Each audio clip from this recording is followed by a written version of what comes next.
My name is Dr. Charlotte Markey, and I'm a psychologist and a professor at Rutgers University.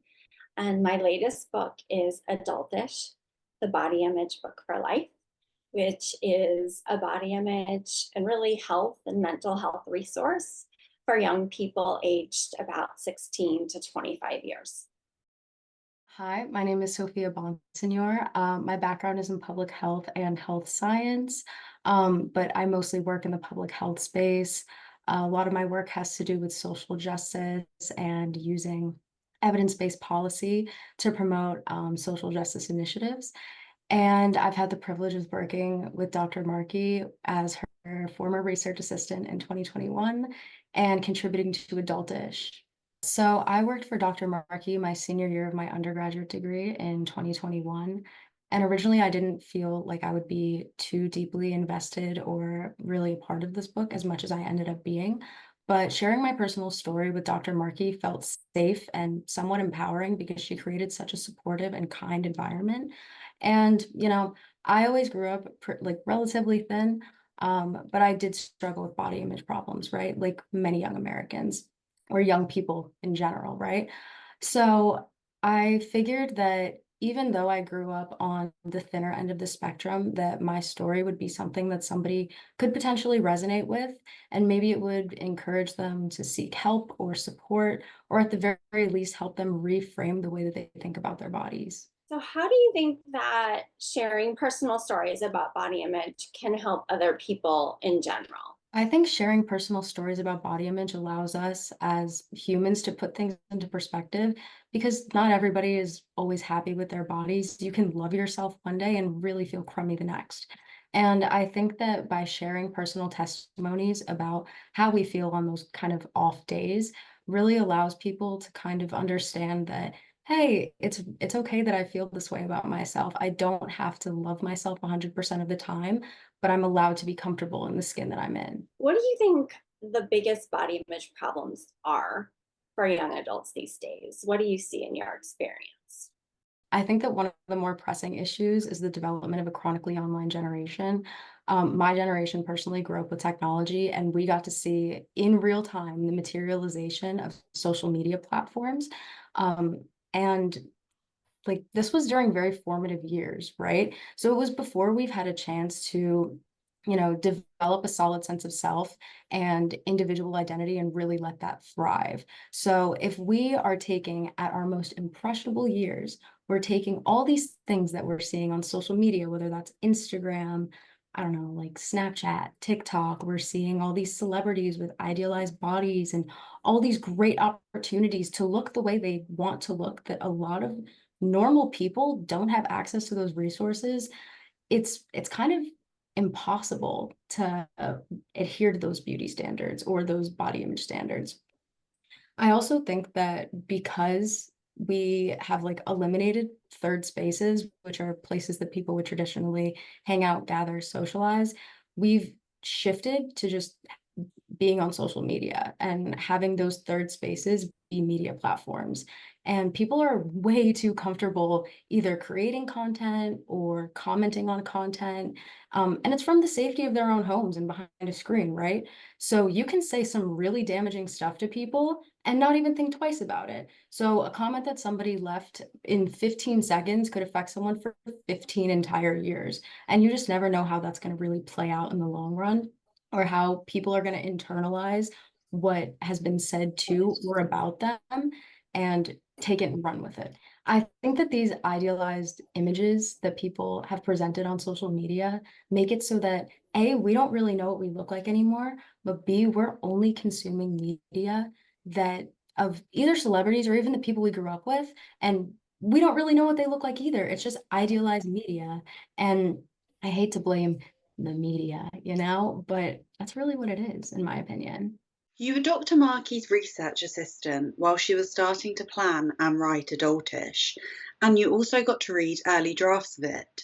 What did you learn about the preparation process and how it contributes to book writing as you helped and watched her do this work? So I assisted Dr. Markey in during a transitional time where she was buttoning up the body image book for boys, but she was also starting to plan Adultish. And she really valued my feedback when we were talking about Adultish and, you know, all the things that we should probably touch on, right? The topics that we should touch on. So it's pretty special. I got to see two ends of the book writing spectrum. I got to watch her button up a finished product, but I also got to watch her plan and prepare for a brand new book. And I think one of the most important things or special things that I learned watching her and helping her do this was how to present sensitive information to a wide range of demographics, right? Not everyone is the same.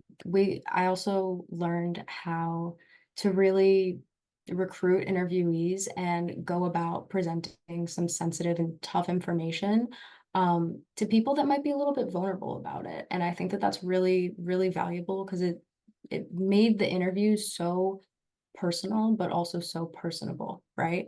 Um, so I'd say that's really what I learned about the book writing process when I was watching her button up the body image book for boys, but I also helped her plan some of Adultish. And why do you think Dr. Markey's book is so important for young people to read, given the world that we are living in today? I think the book is a really valuable tool because it addresses some really sensitive and tough topics in a really approachable and digestible way. Um, I think this book provides like a really good balance of evidence-based research and personal testimony, but it also maintains Dr. Markey's really unique and kind writing voice, which is something we don't really get to see in a lot of books like this, right? When I know personally, when I was reading an earlier copy of this book, that I could hear Dr. Markey coming through the text. I could hear her coming through the pages. And that same comfort that I experienced when I was sharing my personal testimony with her is the same level of comfort that I was feeling when I was reading the book. And I think that in today's day and age, technology has become, like I said, a replacement for third spaces.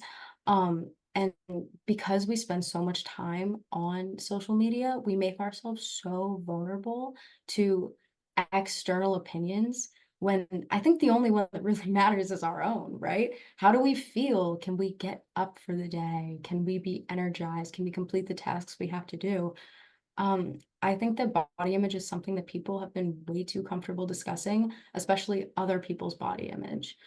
Um, I think that this book is really important because it highlights that no matter your gender identity or body image, idealized body images affect individuals differently, but they always have this common denominator of people taking actions to adhere to these idealized standards of beauty that are inherently damaging to their physical and mental health, um, and just overall wellness in general.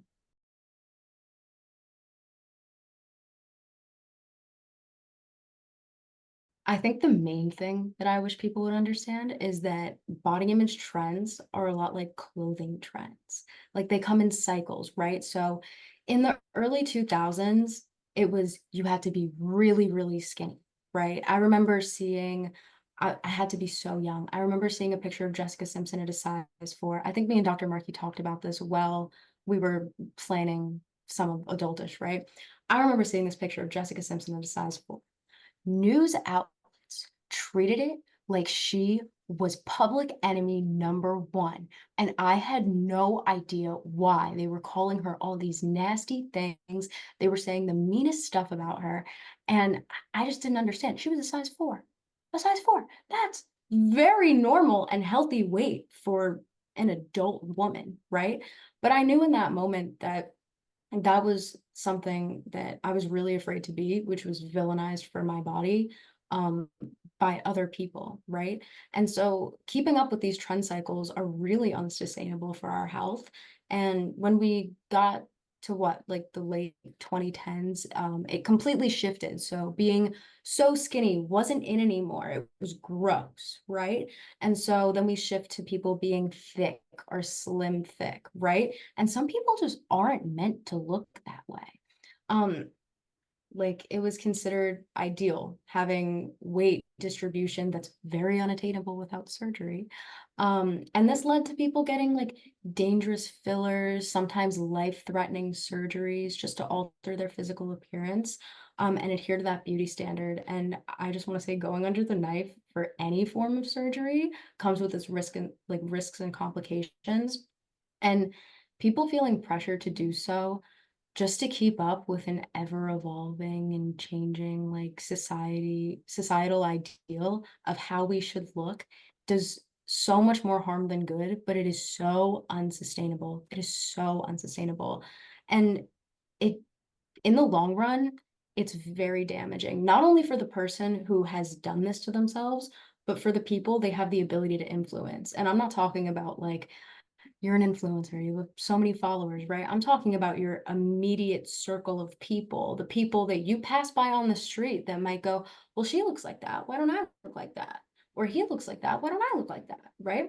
And even for men, it's different. So I think a lot of times when we talk about body image, we're only really talking about women, but men experience body image struggles as well. It is not just women. Body Image Book for Boys does talk about that. I think that, and Adultish. I think that for men, you have to be buff, but not so buff that you look like you're taking performance enhancing drugs. You have to be thin, but you can't be too thin or slender that you're not considered manly enough. Um, and you have to work out, but and be in shape, but you can't overdo it because that means that you care too much about your physique, right?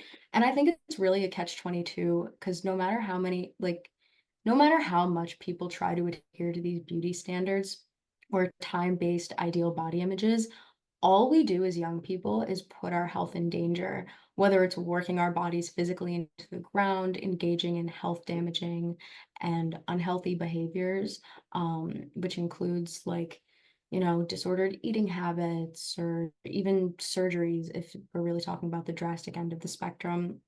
Um, I think it's just so damaging to physical and mental health because it shifts the way we see ourselves, but also the way we see the world and others.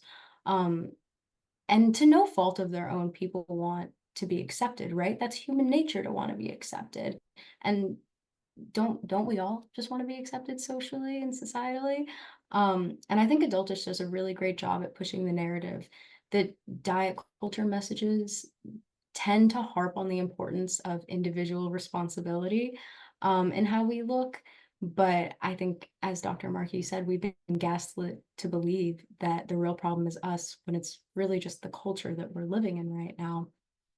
Our bodies are not never-ending projects, which I think was one of my favorite lines from Adultish, because I think it really wraps up, how young people struggle with these kind of body image problems and the way that we think there's going to be quick fixes when there's no real quick fix. You look the way you look because of genetics, not because of a magic wand you can wave to look completely different. That's just not how it works. I also think, and this is my final thought, that body neutrality is super important. It was one of the things that when I met Dr. Markey, she taught me about, and it's helped me like tenfold because the entire idea of body neutrality, and I'm sure Dr. Markey can go into this or has gone into this, is that our bodies aren't good, our bodies aren't bad. They're just bodies, and they're just containers for our thoughts, our organs, and our soul. I don't think that putting any kind of connotation on our bodies is a healthy thing to do. And I think one of my favorite things from Dr. Markey's book that she said was that our bodies allow us to be in the world, and they're containers for our personalities, intellects, thoughts, beliefs, emotions, hopes, and so much more. I thought that was so sweet. I thought that was really, really good. It's another thing to want to be somebody else other than ourselves, right? And I think that once we as a society shift away from the pursuit of perfection, it allows for the pursuit of, genuine happiness and enjoyment of life, which I think that everyone is entitled to.